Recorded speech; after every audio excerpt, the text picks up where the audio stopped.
Alors voilà une nouvelle vidéo avec un thème qui revient pas mal en ce moment. Cette question autour de et si je m'étais trompée de lien, et si ma flamme jumelle n'était pas ma flamme jumelle, et si ma flamme jumelle était fausse lumière, etc. etc.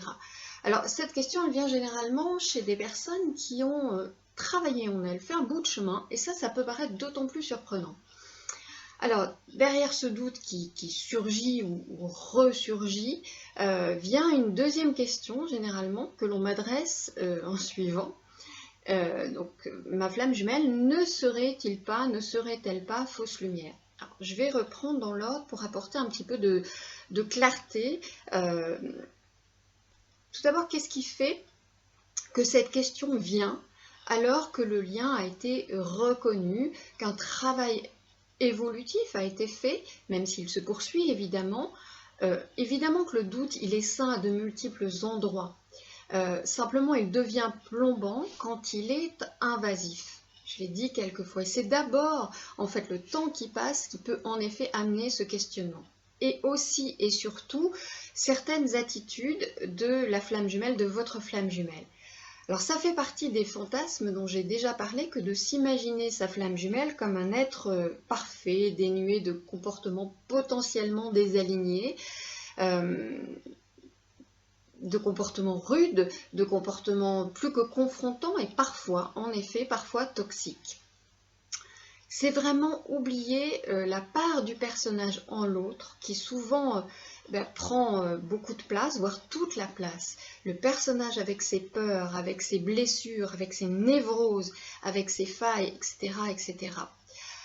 Donc vous voilà à vous poser la question au bout d'un moment, et si je m'étais trompée dans la nature du lien? Est-ce que du coup je ne m'égare pas depuis le début, donc 2 ans, 3 ans, parfois bien plus.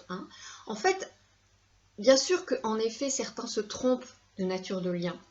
J'ai le cas chaque semaine, c'est vrai.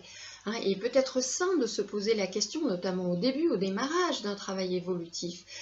On est quand même sur un lien qui a des spécificités et qui, par certains aspects, est tout sauf raisonnable d'une certaine façon.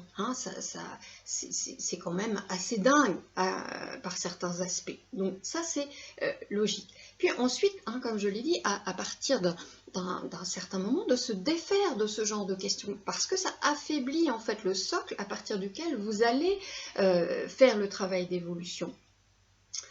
Alors oui, parfois, ce que l'on prend pour un lien flamme jumelle est un lien de fausse lumière, et un lien même un petit peu plus spécifique que j'ai nommé moi de frère ou sœur de l'autre côté du soleil, parce que pour moi on ne peut pas accoler flamme jumelle à fausse flamme jumelle, pour moi ça colle pas.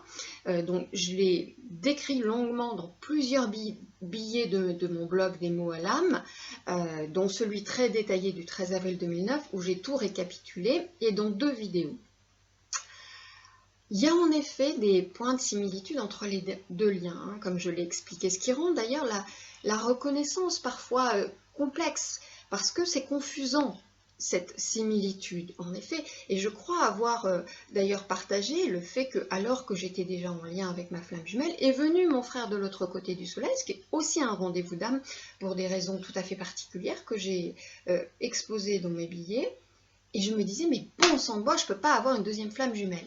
Parce que je ressentais, notamment dans la connivence, dans la proximité vibratoire, quelque chose d'un peu du même ordre. Or, il y a quand même plein d'autres choses qui sont très différentes et particulièrement toxiques, puisqu'on parle là d'un lien de pollution. Qui est un rendez-vous, qui est aussi un passage hautement initiatique. Tout ça, je l'ai expliqué. Donc, en effet, la reconnaissance peut s'avérer complexe. Et c'est vrai que si le thérapeute ou le médium auquel vous faites appel ne connaît pas ce qu'est la fausse lumière, ce qui est le cas de la plupart, parce qu'il reste dans le schéma, le paradigme ombre et lumière, comment pourrait-il reconnaître la fausse lumière? Comment identifier ce que l'on ne connaît pas? Et ce que l'on n'a pas éprouvé aussi. voyez, mais en tout cas, comment identifier ce que l'on ne connaît pas. Donc, c'est pas une histoire de bon ou de mauvais thérapeute, ça n'a rien à voir avec ça, c'est une histoire d'expérimentation et de conscience aussi. Hein. Donc, pour ma part, je décris de manière concrète, structurée, ce dont il s'agit, sans chercher à vous convaincre. Hein, dans ces billets, ce sont des informations qui sont mises à votre disposition, il ne s'agit pas d'infos perchées, elles ont pour but de vous amener à plus de lucidité et donc à la souveraineté et non d'engendrer la peur comme certaines infos qui sont données ici et là qui en effet peuvent créer une certaine frayeur, voire psycho chez certains qui les lisent, hein, j'ai vu ça, des personnes qui vraiment, que ces infos ont mis dans un état assez extrême, alors pas les miennes, mais des infos qui peuvent circuler en effet sur le net. Et d'autres qui utilisent aussi ce terme de fausse lumière, d'autres personnes qui utilisent ce terme de fausse lumière ne parlent pas forcément de la même chose que moi. Et le plus souvent d'ailleurs ils assimilent la fausse lumière à l'ombre, ce qui n'est pas le cas, c'est une zone grise, j'ai déjà dit ça, une lumière altérée. Et non pas une lumière reniée comme ce qu'est l'ombre, une lumière altérée avec des mécanismes tout à fait spécifiques que j'ai décrits. Et c'est vrai que certaines de ces infos qui circulent à propos de la fausse lumière sont d'ailleurs issues de personnes en fausse lumière. Hein, ça aussi, je l'ai dit. Donc soyez toujours dans votre discernement par rapport à ça, et tout le reste, hein, d'une certaine façon. Ça, c'est pas nouveau. Je le répète suffisamment assez souvent, cette histoire de discernement. Donc, pour ne parler que de ce que je connais, c'est-à-dire de ce que je fais, pour ma part, en dehors des entretiens avec moi qui peuvent éclairer sur la nature du lien, c'est la séance 2 du protocole flamme jumelle, dédiée au nœud originel, qui l'éclaire depuis le plan subtil. Et là, les amis, il n'y a pas photo. Parce que c'est une ambiance, entre guillemets, ambiance tout à fait spécifique et seulement spécifique aux flammes jumelles. Hein. Le nœud originel, il est relié à un plan cosmique, ça n'est pas une mémoire terrestre, je l'ai dit plein de fois. Alors c'est vrai que j'ai fait l'erreur candide, on va dire, de l'appeler au départ nœud karmique originel.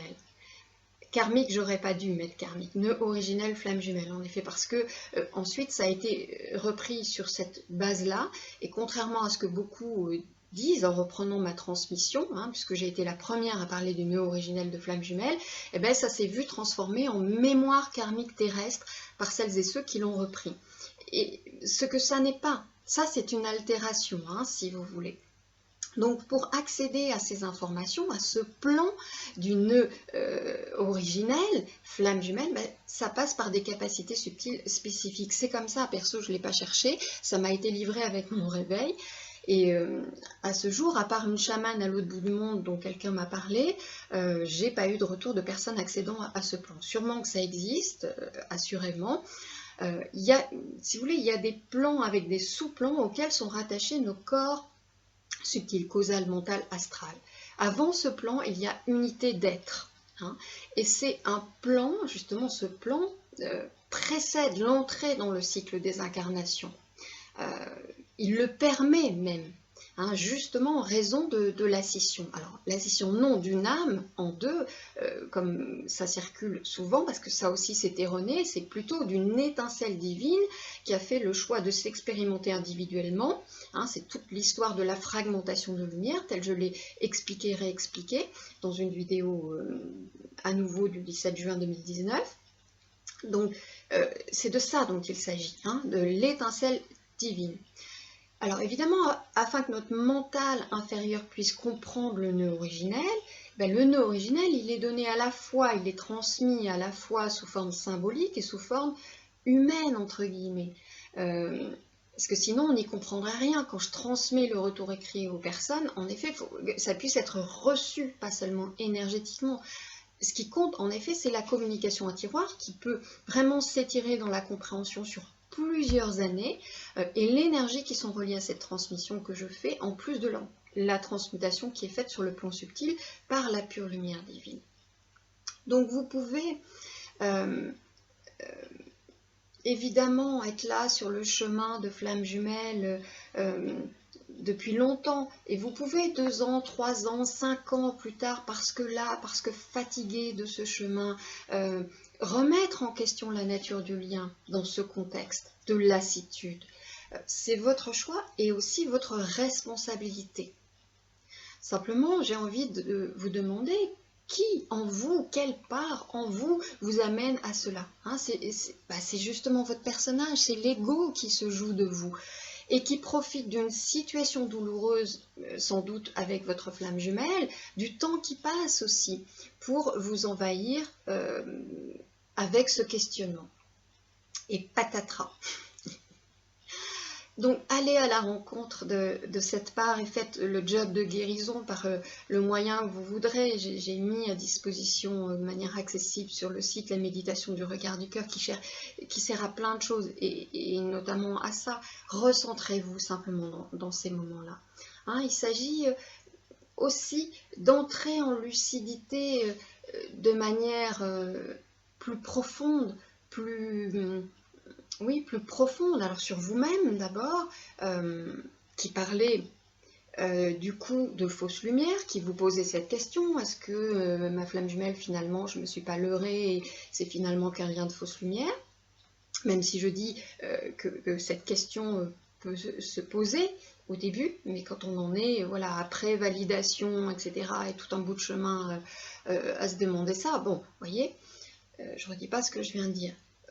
Donc sur vous-même d'abord, car précisément par votre ego et par ce questionnement, vous créez une faille. Donc une porte, une fenêtre ouverte à ces énergies altérées de fausse lumière auxquelles, du coup, vous n'êtes alors plus étanche d'une certaine façon. Nous devenons étanches, non par la peur, le repli, le rejet, par la guérison de nos failles, par l'attention à notre taux vibratoire, l'attention à notre fréquence vibratoire, donc via l'écologie personnelle dont je parle si souvent. Donc si vous partez à volo à la moindre secousse, alors vous faites le jeu de ces énergies en fait, hein, c'est ça qui est à comprendre. Et c'est pareil pour votre flamme jumelle, qui en effet, par la densité de son ego, par ses failles, par aussi son non-travail évolutif, son inclinaison à la matérialité, tout ce que j'appelle les ténèbres, hein, j'ai dit ça dans la vidéo du 17 juin, en effet, votre flamme jumelle peut jouer le jeu de ces énergies altérées, qui favorise le maintien de la dualité, hein, vous avez bien compris, c'est à ça que ça sert. Donc votre flamme jumelle peut s'en faire complice d'une certaine façon, évidemment tout à fait un complice inconscient. Et du coup, par l'effet des vases communicants qui est spécifique à la flamme jumelle, eh bien votre flamme jumelle peut vous impacter indirectement. Ce que j'appelle les dommages collatéraux. Hein. D'où l'intérêt de l'écologie personnelle, vraiment de la lucidité, de la maturité spirituelle aussi. Hein. Votre flamme jumelle peut être en quelque sorte comme votre talon d'Achille d'une certaine façon. Alors le but de tout cela, c'est quand même de tout ça, je veux dire des énergies altérées, c'est que vous n'y arriviez pas, hein, tout comme le but de l'ego, c'est en effet, donc c'est pour ça que l'ego est l'outil le plus parfait pour tout ça, hein, pour ces mécanismes-là. Donc continuez à vous occuper du vôtre, d'ego, non pas pour en faire un ennemi à abattre, ce qu'on voit de temps en temps, plutôt j'ai envie de dire un allié désarmé, ou un adversaire utile, évolutivement utile, hein, si on se place sur ce plan-là, et finalement il n'y a que ce plan-là qui nous occupe ici.